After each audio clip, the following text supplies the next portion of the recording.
knew something was wrong the moment I walked into the house. As my feet touched each step on the staircase, I could feel the tightening in the hollow of my chest. Something was about to go down.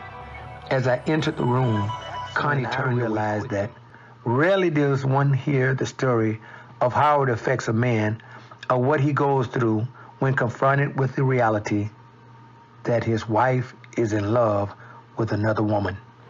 There.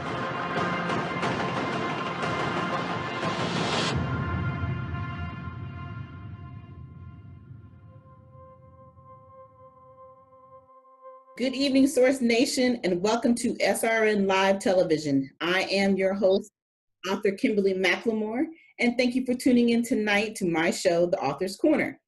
Tonight we have another amazing show in store for you, but before I go any further, of course I need to talk about our sponsors, who are Zulina Health and Wellness and Fitness, Meet My Types Matchmaking, Renovations, and New Covenant of Praise Worship Center. And then, of course, I'm going to take a couple of minutes and tell you a little bit about myself. I am the author of How to Be a Success by Just Being You and the memoir, Deception of the Heart, A Real Look into Domestic Violence. I'm also the founder and CEO of the Women's Small Business Initiative, LLC, the host of the podcast, Your Resource for Success show, which is on iHeartRadio and Spotify, the founder of the author Kimberly McLemore, LLC, and the host of this wonderful new radio TV show called The Author's Corner. And then let me just talk a little bit about why this platform exists. I wanted to provide an opportunity for new authors like myself and other authors so that they can have the opportunity to talk about their books, any new events that they have, speaking engagements, and of course, we want to know where we can get a copy of the book. So now let me just tell you a little bit about my guest tonight. I am so excited. His name is guest author Gary Cooper. Gary Cooper is the father, a musician, an artist, and hairstylist, and a survivor. His journey in life led him to meeting his wife and the stories of other men whose wives came out of the closet as lesbians and left them for a woman. Without further ado, Source Nation, please help me welcome my special guest, Gary Cooper. Hi, Gary. How are you this evening? I'm doing really, really good. I like that intro. Well, thank you. Thank you. I like the intro. Thank you. I appreciate that. And yes. You know, I'm more excited about this because we know each other. Right. Yes. You know, we met back in March at a book festival called Ujama Book Festival. And right. The first thing I remember you saying to me was, I love that yellow shirt. So that just made my day. I know it all day long. I kept seeing that yellow shirt and it was so beautiful. It was really eye-catching. And I kept seeing that shirt, so you're right, But the funny thing is you're the person, how you go somewhere and you remember somebody. I always remembered you. You're that one person that I remembered when I left, So yes. Yes. And so we got an opportunity to meet there, and then I actually even bought your book. And so I was excited that I didn't know I was going to have this show so soon. So to have you on my show, I am just thrilled to death because you absolutely have a story to tell. Source Nation, oh my goodness. Tonight's show is going to be incredible. So I'm going to let you kind of just tell the listeners a little bit about yourself first before we start diving into the actual book. Okay. Well, believe it or not, I'm a hairstylist now. My background was as a musician. I was in the music business. I was on Capitol Records in 1979, 80.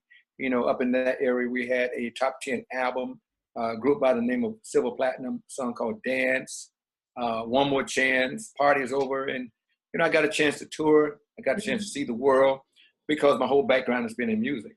In about 1988, 89, I got so tired of the music business because it was so much traveling and it was just a whole nother world. And I just wanted to be able to come home in the evening, just come home to my family. My kids were becoming strangers. I didn't want that to happen any longer. So I left the music business and I came home. I came here. I moved from New York to Atlanta and then to Florida.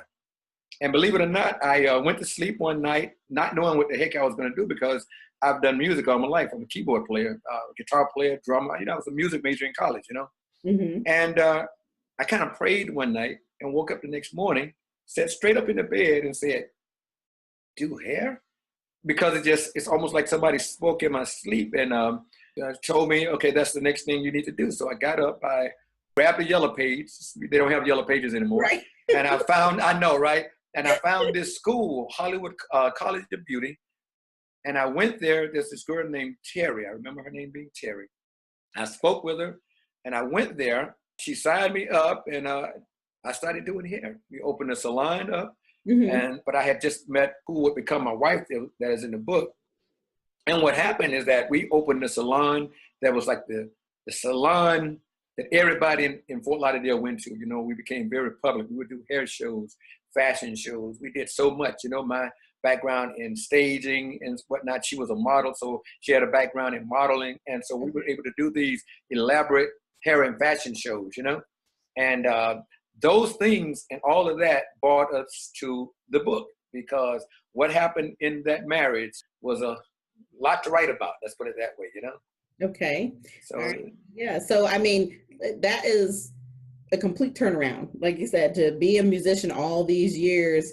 And then one day, I mean, I can see that being a rough type of a living, even though you enjoyed it, but then to turn around and become hairstylist. And I have seen some of your pics, you know, with the hairstyle. You do a good job. And have to have you one of these days.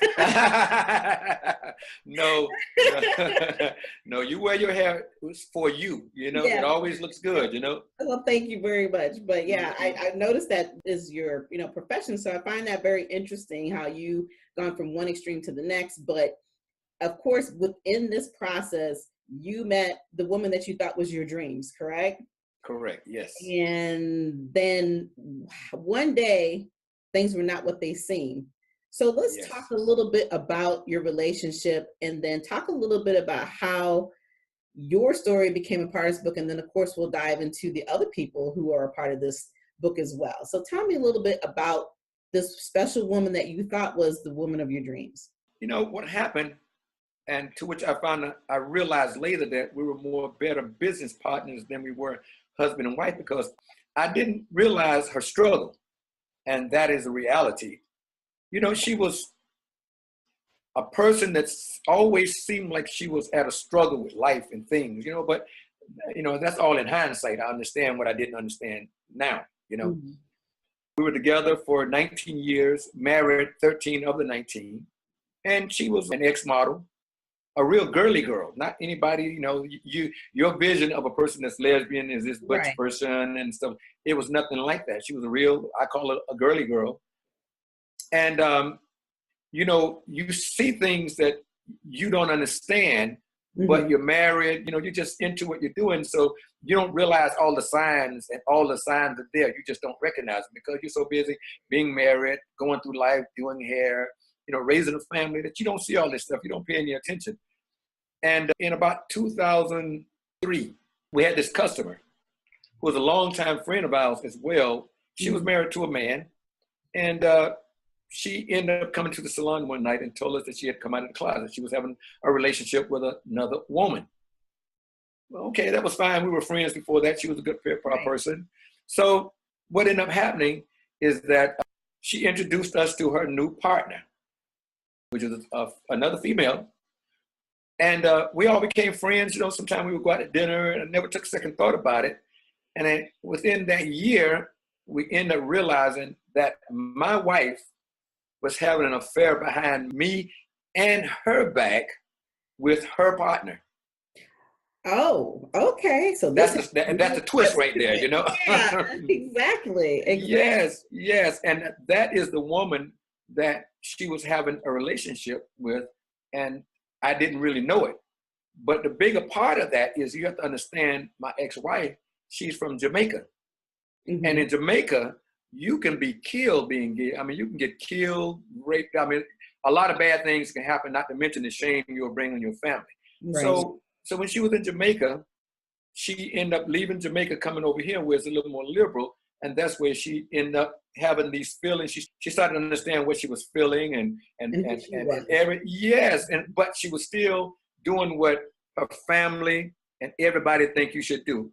Get married as a woman, have a child, you know, do that thing. And she did those things. But inside, I guess the inside things that was going on inside it was really fighting against what she was actually living, you know? So her reality came out one night when I came from the shop. As you'll notice in the book, I came home from the shop one evening, and that's when she was just, I'm ready to come out. And she was just ready to come out. And that's when the story of her coming out actually started. Even though I found out later that it started way before that day, you know? Right, right. It was just her opportunity to come clean. Yes, yes. So I know you've probably been asked this question a million times. How did you not know? You know, that's usually the number one question that people Oh, say. yes. And I know, as I guess you could say, as a victim or survivor, what you've been through, it's one of those situations, I think, that we never want to know really what the truth is, even though a lot of times we see signs of things that we just don't, like you said, understand. So, Yes, right. Yeah, yes. and I can get her saying that, hey, I got to live this normal life, because even though she's in America, it's really not that much different. Now, granted, we're not going to go out here and, you know, we're not going to kill and rape you because of what you are. I'm not saying it doesn't happen, but at the end of the day, it's still not always something that's acceptable. You know, right. Don't really hear as many stories about it being vice versa. It's usually the other way around. So what was your reaction to, I could imagine the look on your face, but what could you say at that moment? Well, first you have to understand how I found out. I was coming up the stairs, and she was just this ready. As I was walking up the stairs, I came from the salon, walked up the stairs, and walked into the room, and she was on the phone. And I sit on the side of the bed because I originally thought that she was on the phone paying bills. And all of a sudden, this attitude, yes, which shocked me. I was going, I said, is this some kind of private conversation or something? She said, yes, I can help friends if I want to. It came out like that, you know? Right. What happened on the other line? So when I'm like, well, who is that on the phone? I was just in shock. I'm thinking it's a man. Right, of course. Well, when I picked up the other phone, turns out it's not a man. And not only is it not a man, it's a friend of ours, you know, which is her best friend's partner. And that's how I found out. So you can imagine I was shocked. But the strange thing is I was very calm about it. I didn't raise my voice. I was very calm about it. And the reason is because I had my two sons in the other room. And so I'm not a person that gets out of control anyway. You know, I always remain calm. And I can just remember saying, look, just get your stuff and just go, because I had figured it out by now. Right. I was shocked, but I had figured it all out in that second, you know? Man, I'm telling you. And I'll tell you what happened. There's a thing called coming out because it's something that's been inside you for a while. But then there's also coming out without being inconvenienced. And that was her. She was ready to come out, but she didn't want to become inconvenienced by it in any way, shape, or form.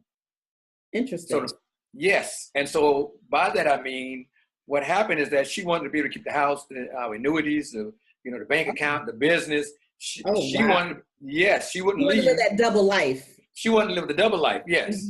And so that was it, because, I mean, we were living, a really good life. We really were, you know. She didn't want to, she was trying to figure out how can I do that without disrupting my life, and that was the thing. But what happened is that it became so public in our area because we're kind of known, And then what happened, everybody was talking about it. But what happened, it made other men feel comfortable about talking about their experience of the same. Because, men don't talk about these things with each other. Right. They don't talk about breakups. They don't talk about pain, hurt. You know what I mean? You ask the average man, about a breakup, they're like, no, I'm okay, man. I'm okay. Women cry on each other's shoulders, sit around with the women, they talk about it. You dirty dog, he did it. I mean, you guys really, really deal with your emotions. Men don't. So up until that point, I thought I was the only one. I had no idea there were other men around me that had gone through the same thing, So one day I'm at my new salon. I'm there and a friend came by, and it's a friend, tall, salt and pepper hair, always dressed nice, kind of guy that would walk into your salon and the women would go, who is that? That kind of guy. But I had no idea that he at one time was a dedicated husband. He said, look, man, let me holler in your ear for a minute. And I said, okay. We went outside, sat in my windowsill. We had these like indented windowsills in the salon. We sat there and he said, look, man, I don't want you to think that you're the only one. He started telling me the story of how he was in Chicago and how he used to be married and how he ended up walking in on his wife and the girl that he thought was her friend girl, who turned out to be her girlfriend. Right. And he walked in on them in bed together, and that's how he found out his wife was in the closet as well. And what happened, he said, how do you think I ended up from Chicago to Florida? He said, I got tired of all of my buddies picking at me, man, you let a woman take your wife from you. And men take it deeply, like, you know, it's a deep thing for men because they think it has something to do with their masculinity, when the reality is it's about their wives. It's not about them. It's about their wife dealing with themselves, you know? Yeah, so he told me, I was like stunned because up to that point, I thought I was the only one because I don't hear about this stuff, you know? Right, I can imagine. But, you know, I want you to hold the note, because before we go any further, I just want everybody if you're tuning in late on this, you haven't tuned in too late, I want you to know that we are live. You're here on the Author's Corner. Of course, my name is author Kimberly McLemore, and I have a phenomenal guest tonight, Gary Cooper, and he's talking about his story. But I want to ask you a quick question, Gary, before you go any further. Now, I guess my curiosity is, how did the other woman act? I mean, to know that, you know, this is supposed to be the best friend of your previous wife, and now the best friend's girlfriend is messing around, you know, with your ex-wife. So, I mean, how could she not be involved in that process as well? Well, when she found out, she was stunned, because you have to understand, my ex-wife and her were like this. Right. I mean, they would have breakfast sometime together because we were friends before. We've been friends for years. Mm-hmm. And apparently she would be with her. They would meet for lunch, and then she would come to the salon. But sometimes not come to the salon, double back to her house and be with her partner. Wow. And now you have to understand, my lesbian friends, you know, I have a lot of friends that are lesbian because I'm a salon owner. So I come from the music business, where you just can't be in the entertainment business and the hair business and not be aware of, well, what happened. Yeah, I'm getting all these calls because they were like, look, we don't want you to think that's how we are. They thought that I was going to become like this homophobic person, blaming all gays and lesbians for what one person did, you know? Mm-hmm. So most of my friends that were lesbian, they were concerned that I wasn't going to become this person that just hate everybody lesbian, you know? Right. No, I know the difference. I know the difference, you know? Right, because I guess society always has that, well, this is not the norm, so this is how people expect you to react, not realizing that it's got to be a lot more emotion involved in that versus just worrying about the next person being gay, you know, or lesbian. Yes. Case may be. So, you know, talk to me just a little bit about how it affected your family. I mean, you said you had children. You know, any type of breakup is hard on your family members. It's hard on you. It's absolutely hard on the kids, but that has to be a whole different dynamic. What did you guys go through, and how did you work it out? Well, you have to understand, my other kids are from a previous. We only had one son, and then another son that she had when I met her. Okay. He was about 4 or 5 years old. That I raised him all the way up to being a man as well, you know? Mm-hmm. And here's the funny part. It affected her son, which calls me dad, because, you know, I raised him, you know? We had another son who at the time was about 7 or 8 years old. And I realized the reason that we had that son is because she talked me into having another son, because I guess she was trying to deal with her sexuality at the time. And this is just my assumption. Right. That she thought in her mind, okay, if I have a son, maybe these feelings that I'm having won't be there. And she talked me into, because I thought I was done with having kids. And so she really talked me into having another kid. And I had never really thought about it. I think she thought that would be the thing that helped her to deal with these feelings inside. But it made her not be that motherly. And I think it had a lot to do with her personality as well. So she wasn't that close to the son that we had, nor her son, because, you know, she was one of those kind of people that was kind of cold at first, I thought. But I realized she was dealing with a lot of stuff internally. Mm-hmm. And that's the reason that it kept her from being this person that should have been a little more motherly to her kids, but really couldn't. So I ended up being that person that got up every morning, got him dressed for school, fed him every morning, bathed him every night. If he cried as an arm baby, wow, I'm the one that got up and dealt with him. So we bonded, and she never bonded to him. So in the beginning, it didn't affect him that much. But when he turned 21, all that, so we had to get him therapy. Everything started coming out. Wow. When he was 21 years old. We had to go back to see therapy for that, you know? So it affected him later, you know? Right. Because I think we assume that just because kids do the normal thing that they feel that they're doing, that Right. they're resilient and that they're okay. But at Yes. the end of the day, that's not necessarily true because it affects everybody. And we always think that when we go through things in life as parents or as adults, that we're protecting our kids, not realizing that these are conversations that you have to have.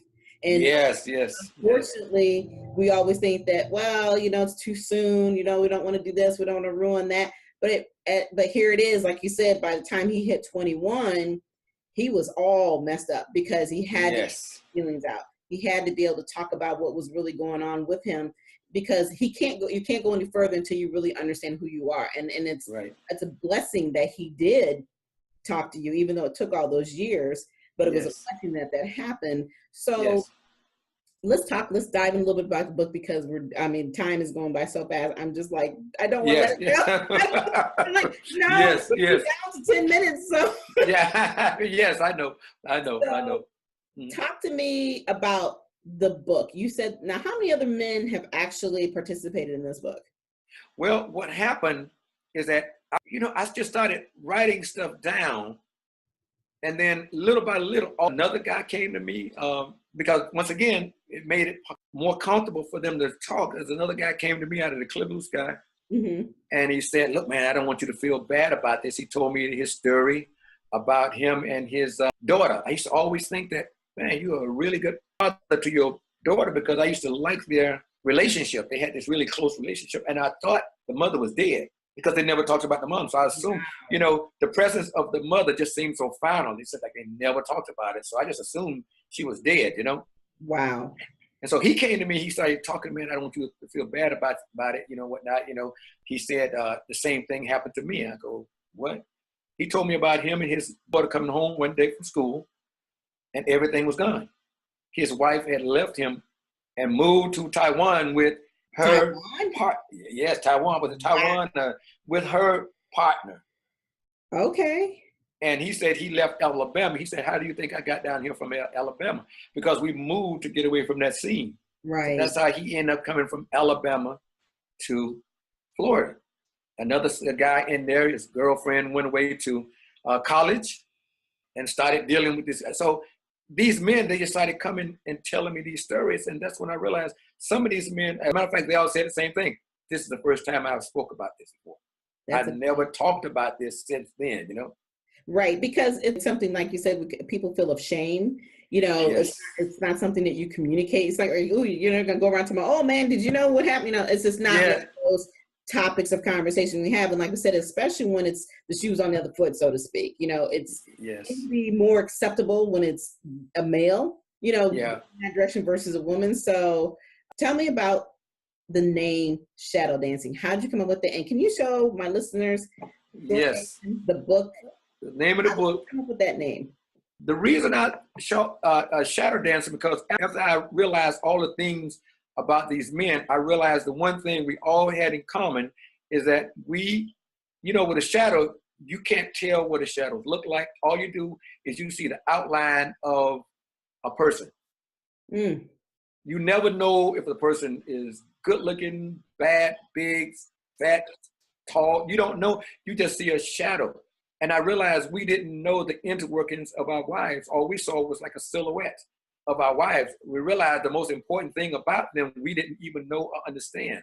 And so that's where the term shadow dancing came from, because they're always dancing around the subject of their sexuality, So that's why I call it shadow dancing, It came to me out of the clear blue sky in prayer, Yeah, it's a very interesting name. And it's one of those names that you remember. You're never going to forget it. So talk to me, though, about how we can find the book, where you at on social media, because I know you're out there. But Yes. You can find the book. Well, number one, if you want an autographed copy, you can go to Shadow Dancing by Gary Cooper, my website, and you can order from there. It'll come to you very quickly and autographed with a little bio inserted as well. You can go to Amazon, Barnes & Noble, iBooks, Google Play. Any place that a book is sold, you can get it from there. I'm on social media. My email address, if you want to respond, give me any criticism or feedback, Gary Cooper Hair at Yahoo, Facebook at Shadow Dancing by Gary Cooper, Instagram, Gary Cooper 2016, and Twitter, Gary Cooper Hair on Twitter. All right, awesome. So before we actually end though, I really kind of want you to talk just a couple more seconds about the book. Is there any specific part of the book that really stands out to you and you want to talk a little bit more about to the listeners? The one part that stands out because, the book takes me from that moment, and then I had to rebuild my life because you got to remember, she took all the money out of the bank. She stole the money out of the annuity. So my son and I, we started out broke. She didn't want to be a mother anymore. I guess her new lifestyle was so overwhelming to her that she ceased to even try to participate in raising. So I was a single father. Mm-hmm. We were broke. I couldn't go to the salon. I couldn't get my customer list. And so the rest of the book is me discovering all this stuff about what had just happened. I had to really come to terms to find out and understand what had just happened. And I had to raise a son. And so the one thing that stood in my mind that made it okay is one moment, because we got to remember now, we were broke, almost homeless. I mean, it was terrible. Kosi was maybe 8 by now. And I'm getting him ready for school one day, and I've got to act strong because, children go off your vibrations. They don't understand other things. Mm-hmm. And so I had to act in a way to make him and assure him by my actions and the way I acted that everything was going to be okay and to make him feel comfortable. And so I'm ironing his clothes one morning, and he walks over to me with a Bible, and he looked up at me and he said, "Dad, read the book of Job. It'll make you feel better." And I looked down on him. I go, "What?" He says, "Yes, read the book of Job. Let's read it together." And we read the book of Job. And I looked at him. I go, "Where did you get that from?" He goes, "I don't know. It just came to me." And the book of Job is about a man that lost everything. But the reality is that his provisions might have changed, but his provider stayed the same. Right. And so it gave me clarity on who I should look to get to where I needed to get. It just cleared my mind, and I'm telling you, I started concentrating on God more, and everything just started happening. So the one part in that book that stood out in my mind is that one moment. Wow. Because from that point on back, we just kept going up, kept going forward, Yeah, and that's a powerful moment to remember. So I really wanted us to end on a thought process there. And, because I said your book is phenomenal, and the things that we think that people go through, that like I said, they aren't talked about on a regular basis, they need to be talked about. And I'm glad that you are out on the forefront. And I'm sure there are other people who've done this, but do we really pay attention to those things that need to be paid attention to? And that's the key here.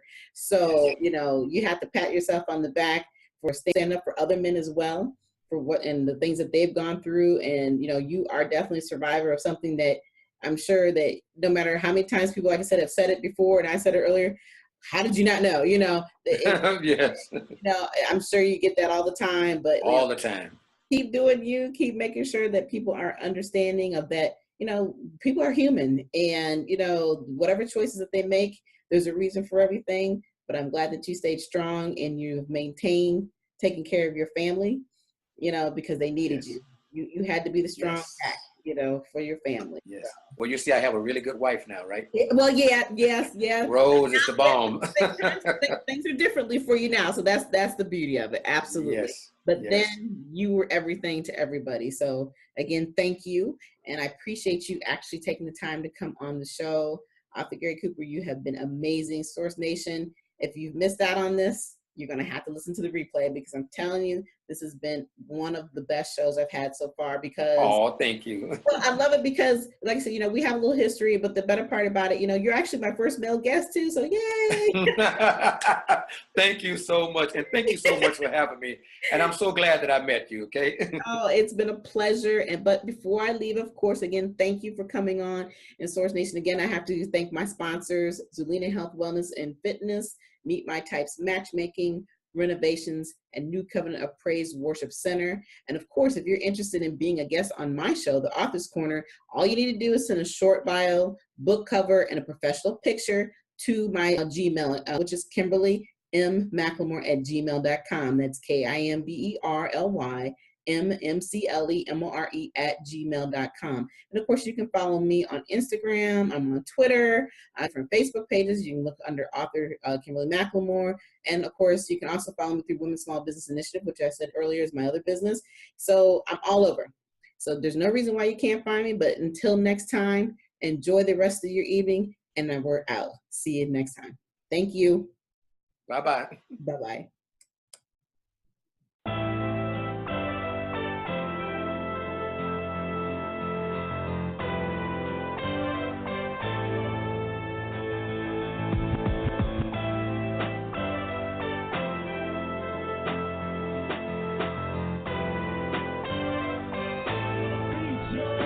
Get at me for beats, y'all.